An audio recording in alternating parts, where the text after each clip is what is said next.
मैं हूं कलीमुल्ला। आज हम बात करेंगे रेड चिली एक्सपोर्ट क्वालिटी कैसे मेंटेन कर सकते हैं। हमारे साथ हैं अली अकबर साहब। अस्सलाम वालेकुम सर, क्या हाल है? वालेकुम अस्सलाम। मैं ठीक हूँ। आपका क्या हाल है कलीम? अल्हम्दुलिल्लाह सर, मैं ठीक हूँ। सर आप हमें बताएं कि रेड चिली एक्सपोर्ट क्वालिटी कैसे मेंटेन की जा सकती है। जी कलीमुल्ला, ये किसी भी एक्सपोर्टर के लिए सबसे अहम है कि जब वो कमिटमेंट करता है कि उसने जो है ये क्वांटिटी, ये क्वालिटी और इस टाइम पे डिलीवर करनी है, तो उसको मेंटेन रखना पड़ता है। और बहुत सी कंपनीज जब आपके साथ काम करती हैं पूरी दुनिया में, वो एक रिटेलर चेन हो सकती है, होलसेलर हो सकते हैं, इंपोर्टर हो सकते हैं। जी सर। उनके लिए ज़रूरी होता है कि आप पूरा साल उनको कांस्टेंट सप्लाई कर सको। जी अगर सर। वो ऐसा जो एक्सपोर्टर ढूंढते हैं जिसके पास इतना पोटेंशियल हो कि राउंड द ईयर 365 डेज जितनी उनको शिपमेंट चाहिए वो दे सकता है और जो क्वालिटी चाहिए वो दे सकता है। जी सर। तो इसके लिए ज़रूरी है कि आप पहले लोकल मार्केट में काम कर रहे हों और आपका इतना एक्सपीरियंस हो कि आप बाइंग किस सीज़न में करेंगे, कब करेंगे, कितनी मिकदार में करेंगे, और उसके साथ साथ फिर आप उसको कैसे, उसकी हैंडलिंग कैसे, यानी स्टोरेज कैसे करेंगे, आप उसकी प्रोसेसिंग कैसे करवाएंगे और उसको किस तरह से आप बेटर जो है मैनेज कर सकते हैं। तो इसमें तीन चार फैक्टर्स बहुत अहम होते हैं। जब भी आप एक्सपोर्ट बिजनेस में आते हैं तो आपको प्रोडक्ट का लाइफ साइकिल पूरा समझना पड़ता है। आपको समझना पड़ता है किन एरियाज में ये प्रोडक्ट ग्रो होती है, ये कौन से सीजन में ग्रो होती है, बाइंग मैंने कब करनी है, स्टोरेज कैसे करनी है, और इसकी प्रोसेसिंग में जो बाज़ खामियां हैं और जो बाज़ यानी कि समझ लें एडवांस टेक्निक का इस्तेमाल नहीं होता जिसकी वजह से उसकी क्वालिटी वो मेंटेन नहीं कर पाते। जैसे मतलब रेड चिली के अंदर अगर हम बात करते हैं तो जब इसको ड्राई किया जाता है, सुखाया जाता है इसको चुनने के बाद, तो उसमें ये होता है कि इसमें एक जो रेड चिली का पौधा होता है सुर्ख मिर्च का, तो इससे 3 से 4 दफ़ा चुनाई होती है, यानी कि वो फसल उतारा जाता है इससे। तो जब ये काश्त होती है तो उसके बाद हर 15 दिन बाद, हर 10 दिन बाद उससे वो फसल उतारा जाता है।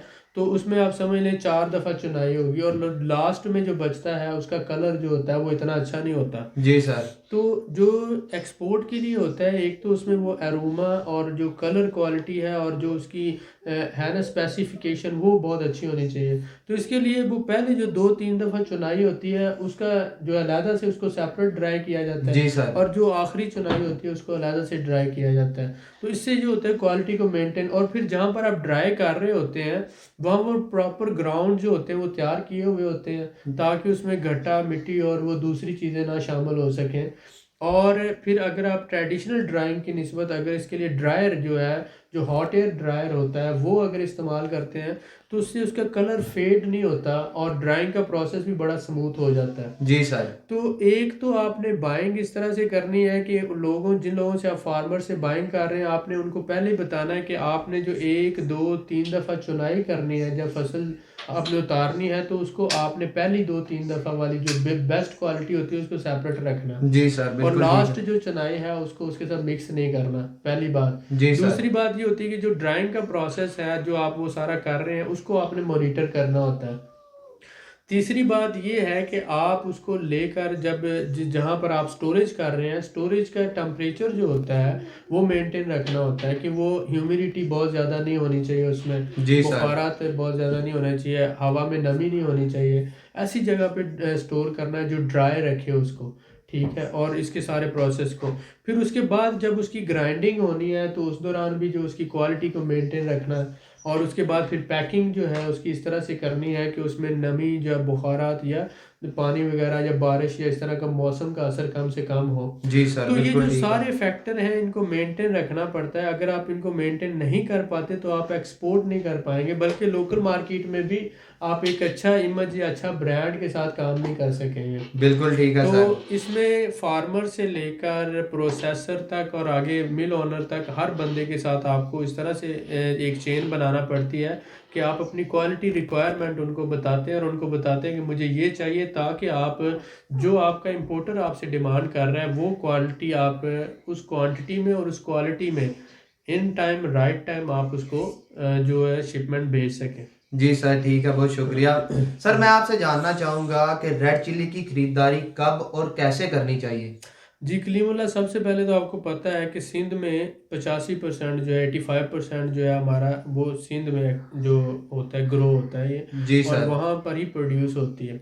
तो उसमें कुनरी का इलाका है, वहाँ से ये पैदा होती है, और फिर इसी तरह से लोरालाई का इलाका बलूचिस्तान का वहाँ पर।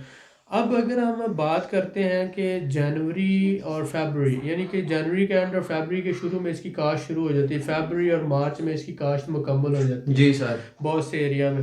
अब इसी तरह से ये 4 से 5 महीने में फसल तैयार होती है। तो ये आप ले लें कि अगर फरवरी में शुरू हुई है तो मार्च, अप्रैल, मई, जून, जुलाई, यानी जून और जुलाई में ये फसल जो है उतरना शुरू हो जाती है। जी सर, बिल्कुल ठीक तो है। उसमें फिर चुनाई होती है हर 10 दिन बाद, हर एक हफ्ते बाद जो होता है ना, वो फिर पहला एक फसल का हिस्सा तैयार होता है, उसको चुन लिया जाता है, फिर दूसरा, फिर तीसरा, फिर चौथा। तो आप उनको सेपरेट करते हैं, तो तकरीबन आपके जून जुलाई के महीनों में जो है ना इसकी खरीदारी होती है। जी सर, बिल्कुल ठीक है। तो आप जो जब इसका सीज़न होता है, उस सीज़न में आप इसको, साल में एक ही दफ़ा होती है, 4 से 5 महीनों का ये सीज़न है, तो ये तकरीबन 2 से 3 महीने वो सीज़न रहता है। जी तो सर, उसी सीज़न में आपने ख़रीदारी करना होती है। बिल्कुल ठीक है अगर सर। आप लेट ख़रीदारी करते हैं तो आपको महंगा मिलेगा। जब आपको महंगा मिलेगा तो आप एक्सपोर्ट मार्केट में या लोकल मार्केट में compete नहीं कर पाएंगे। जी सर, बिल्कुल ठीक है तो सर। इस दौरान आपके लिए ज़रूरी है कि आप वो उतना कैपिटल बचा के रखें, या बैंक से या इन्वेस्टर से, या आप अपना जो कैपिटल इतना हो कि आप पूरे साल के लिए बाइंग जो है उसी 2-3 महीनों के अंदर जब फसल तैयार होती है आप कर सकें। जी अगर सर। आप ये मेंटेन नहीं कर पाते तो फिर इसका मतलब है कि आपको महंगी ख़रीदना पड़ेगी, और जब महंगी ख़रीदेंगे तो महंगी बेचेंगे, तो वो जो मार्केट में, एक तो आप कंपटीशन नहीं कर सकते, दूसरा ये कि आपका प्रॉफिट मार्जिन जो है वो कम हो जाएगा, सुकड़ जाएगा। जी सर, बिल्कुल ऐसा ही है सर, मैं आपकी बात से एग्री करता हूँ। जी। सर आप हमें बताएं कि एक्सपोर्ट की जो मार्केट में इसकी रिक्वायरमेंट क्या है पैकिंग की, और इसको कैसे मैनेज कर सकते हैं? अच्छा देखिए, हम जो एक्सपोर्ट कर रहे हैं पाकिस्तान से, तो इसमें तो 40 kg का जो होता है ना वो आ रहा है। ये अंदर शॉपर बैग होता है, जो पॉलीथीन का जी बैग सर। है उसमें पैकिंग होती है, और उसके बाद फिर जो है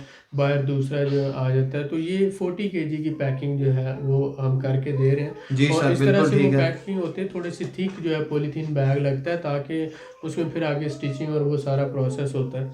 इसमें जो है इसको मेंटेन रखना होता है क्वालिटी को, इसके लिए एक्सपोर्ट क्वालिटी की पैकिंग होनी चाहिए अच्छी किस्म की, जिसमें बारिश है, नमी है, हवा है, वो इन सारी चीज़ों का वो दाखिल ना हो सकें और जी उसकी सर, क्वालिटी को ख़राब ना कर सकें। बिल्कुल तो ठीक है। डबल बैग जो है इसके लिए लगाया जाता है, ठीक है। नॉर्मली 40 kg की, लेकिन उसके बाद भी 5 kg, 10 kg, या डिपेंड करता है इम्पोर्टर आपसे कि मुझे 5 kg पैकिंग चाहिए, 10 kg चाहिए, या 40 kg पैकिंग चाहिए।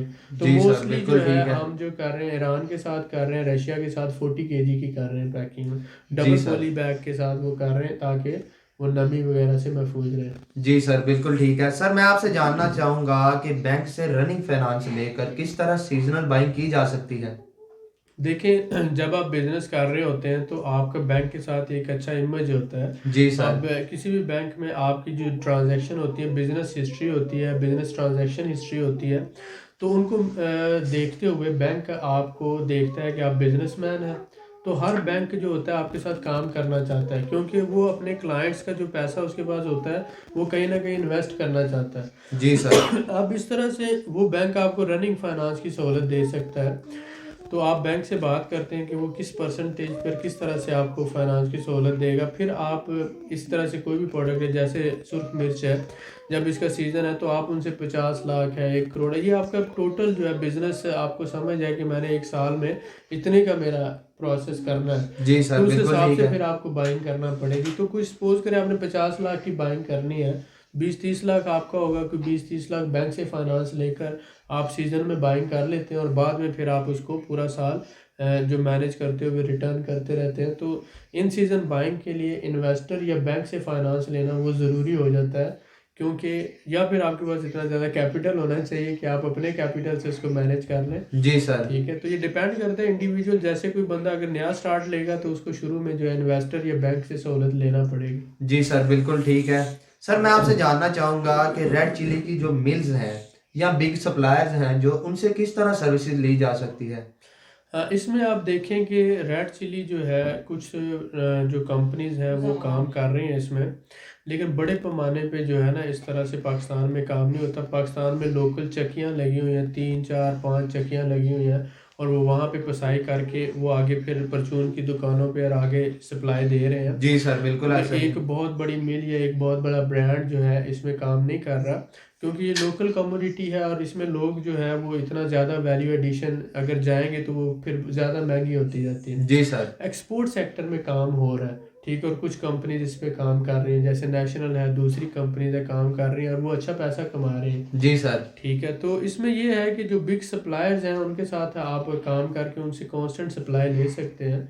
यानी कि जैसे कहीं पर भी आप जाते हैं तो बड़े बड़े आड़ती बैठे हुए हैं, वो आप करोड़ों रुपए की बाइंग करते हैं, तो आप उनके साथ एक नेटवर्किंग कर लें, मेंबरशिप कर लें, उनके साथ एक ज्वाइनिंग कर लें, और आप उससे जो है अपने जो क्वालिटी पैरामीटर्स, उन्होंने लोकल काम करना है, आप अगर एक्सपोर्ट में जाना चाहते हैं तो हम उन्हें बताएं कि मुझे ये क्वालिटी चाहिए और मैं इतनी जो है पूरा हर महीने मुझे चाहिए, तो वो आपको सप्लाई देंगे। जी सर, बिल्कुल ठीक है सर, आपका बहुत शुक्रिया। Sir welcome. मैं आपसे जानना चाहूँगा, जैसा कि आपने क्वालिटी के हवाले से बात की, तो किसी भी एक्सपोर्टर के लिए एक्सपोर्ट क्वालिटी को मेंटेन करना क्यों ज़रूरी है? हाँ, मेंटेन करना इसलिए ज़रूरी है कि आप ये देखें जब आप एक्सपोर्ट्स में जाते हैं तो एक्सपोर्ट जो होता है वो प्राइम क्वालिटी जो होती है किसी भी प्रोडक्ट की वो जी सर। एक्सपोर्ट होती है। ठीक है, और उसमें ये होता है कि आप इस बात को देखते हैं कि आपका जो इम्पोर्टर वो स्पेसिफिकेशन दे रहा है, वो कह रहा है कि मुझे ये कलर चाहिए, ये टेस्ट चाहिए और इस स्पेसिफिकेशन के साथ चाहिए। जी सर। तो अगर आप उसकी रिक्वायर्ड स्पेसिफिकेशन में वो प्रोडक्ट नहीं देते तो आपका ऑर्डर कैंसिल हो सकता है और नेक्स्ट टाइम हो सकता है आपको ऑर्डर ना मिले। तो हर कंट्री जो है उसकी अपनी डिमांड होती है, उसमें उसमें कलर स्पेसिफिकेशन आ जाती है, उसमें टेस्ट स्पेसिफिकेशन आ जाती है, उसमें फिर रेड चिली की क्वालिटी आ जाती है। ठीक है, तो इसलिए इन सारी जो क्वालिटी से रिलेटेड जो है स्पेसिफिकेशन इनको मीट करना ज़रूरी होता है, और साथ ही साथ जो ऑर्डर प्रोसेसिंग टाइम है, इन टाइम डिलीवरी, वो भी मीट करना पड़ता है। तो एक्सपोर्ट में आप बहुत टाइट होते हैं कि एक तो क्वालिटी के हवाले से और दूसरा डिलीवरी टाइम के हवाले से। जी सर। तो ये दोनों चीज़ों को प्रॉपर मेंटेन करने वाला बंदा ही एक्सपोर्ट बिजनेस में कामयाब हो सकता है। बिल्कुल ठीक है सर, बहुत शुक्रिया आपका। सर मैं आपसे जानना चाहूँगा कि आपका बाइंग हाउस या आपकी कंपनी किस तरह से सर्विसेज प्रोवाइड करती है? जी कलीमुल्लाह, हमारा जो विनेज बाइंग हाउस है, हम टर्की में, रशिया में, यूक्रेन में और इसी तरह अज़रबैजान में नए बिजनेसमैन जो हैं या जो पुराने बिजनेसमैन हैं जो इन 4 ममालिक में काम करना चाहते हैं, उनको हम इंपोर्ट के लिए, एक्सपोर्ट के लिए ऑर्डर प्रोसेस करने में सर्विसेज प्रोवाइड करते हैं। जी सर। अब अगर उनके पास कोई ऑर्डर है तो वो उसकी प्री शिपमेंट इंस्पेक्शन करना, सैंपल पास करवाना और उसकी पेमेंट गारंटी के हवाले से उसको प्रोसेस करवाना, ये सर्विस भी हम देते हैं। जी और सर। साथ ही साथ अगर कोई बंदा अपना बिजनेस सेटअप करना चाहता है तो उसको वहाँ पर कंपनी रजिस्टर्ड करवा के जनरल ट्रेडिंग लाइसेंस देकर और साथ साथ वेयर हाउस वगैरह जो है वो किराए पे ले, जी उसके सर। रेजिडेंस जो है, तो इसके लिए हमारे पास पूरा लॉयर और पूरा एक पैनल मौजूद है। जी सर, तो ये बिल्कुल ठीक सारी है। सर्विसेज हम प्रोवाइड कर रहे हैं। डिपेंड करता है, कोई भी बंदा जो है रशिया, टर्की, यूक्रेन और अज़रबैजान में चारों जगह पर हमारे पास सेटअप मौजूद है। बिल्कुल ठीक है सर, बहुत शुक्रिया आपका। You welcome. मजीद मालूमात के लिए हमारे चैनल को सब्सक्राइब करें, वीडियो को लाइक करें और शेयर करें, बेल आइकन को ज़रूर प्रेस करें ताकि हमारी अगली वीडियो आपको मिल सके। अल्लाह हाफिज़।